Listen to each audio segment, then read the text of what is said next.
shoulder pain also contributes to neck, headaches, so this is a big one to get under control. If you have rotator cuff problems, getting the scapula positioned correctly is very important. So the big muscles we're gonna focus on are, first of all, the pecs. There's basically 3 stretches I like to do for the pecs, just to simplify it.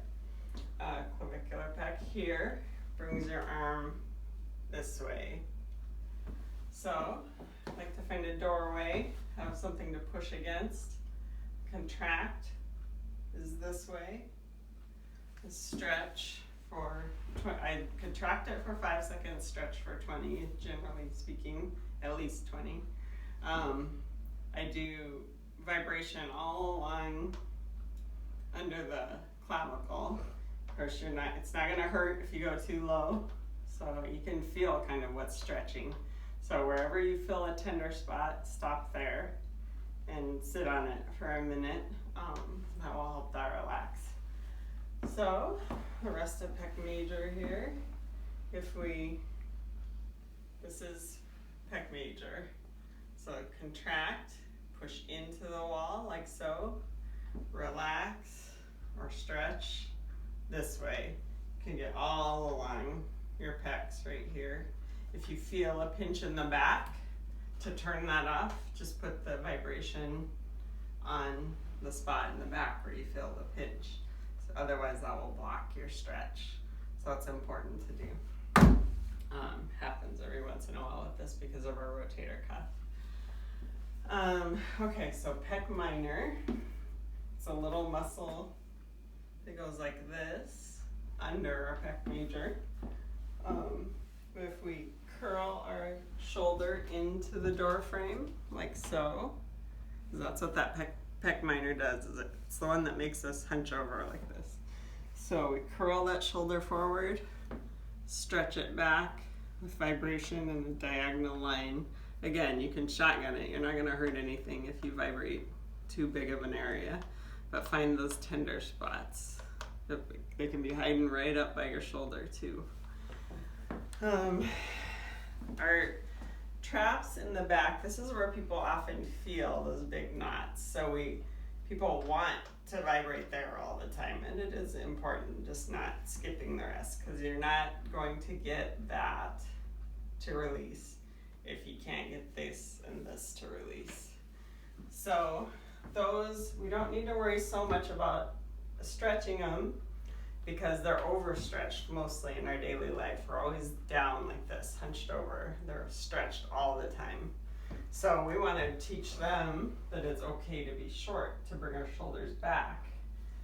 So I just move them through range this way. I start long, work short, and you work all this area in between your scapula and your spine all the way up to your shoulder. That's gonna feel good. Okay, serratus anterior. This is the one, it's not the most fun you'll ever have, but there's a lot. This is a very, very important area to work when we talk about releasing our shoulder. So it's a big muscle shaped like a fan that comes from our scapula over our ribs. There's going to be several trigger points there on anyone that has shoulder pain. So that muscle does this, brings the bottom of our shoulder blade forward. So pec minor brought the top forward, this brings the bottom forward. So again, find a doorway, press this way. The stretch is this.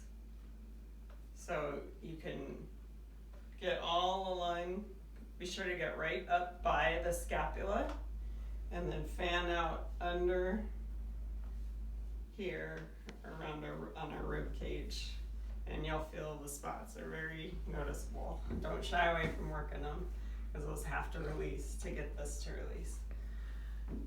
Okay, and you can toggle back and forth between these muscles too, as you try to get that trap to release. Upper trap.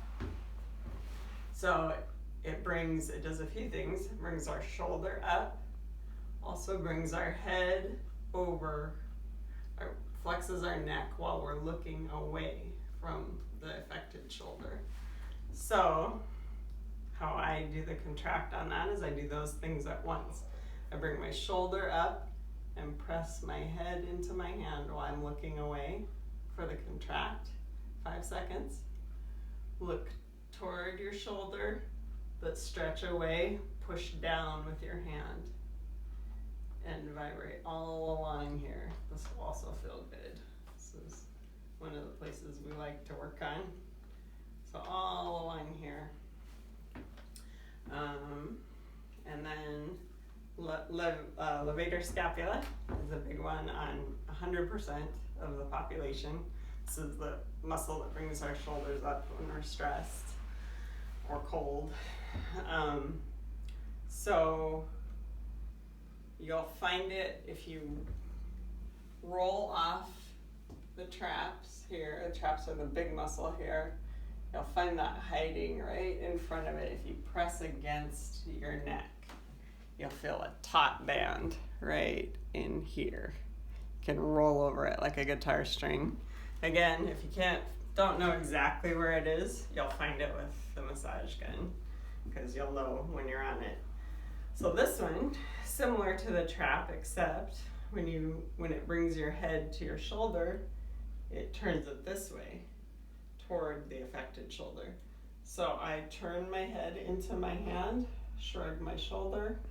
The stretch, you look down and away and press down with your hand, like so, and find that little guy right there. And you can do the whole area if you're not sure where you are. Scalenes are a few little muscles that hang out on the side of your neck. They attach to your first ribs. Basically, they just flex your neck to the side.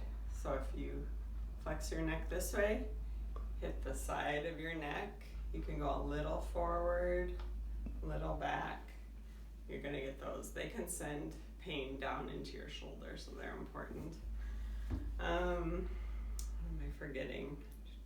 Oh, to get these to relax, a lot of times we need to get the muscles under our scapula to relax. So that serratus that we did before is part of that, but also our lat. So your lat, that's when we do lat pull downs, that's the muscle that gets worked, or pull-ups when we're doing this. So I press my elbow down into my hand, stretch my arm up, and I get all this area. You're gonna find them right on the corner of that scapula and down. Again, you're not gonna hurt anything. You can get tears while you're at it. You can get just shotgun it, get that whole area. If you get that to release, it's gonna do wonders for getting this to release. So thank you. Call me if you have any questions.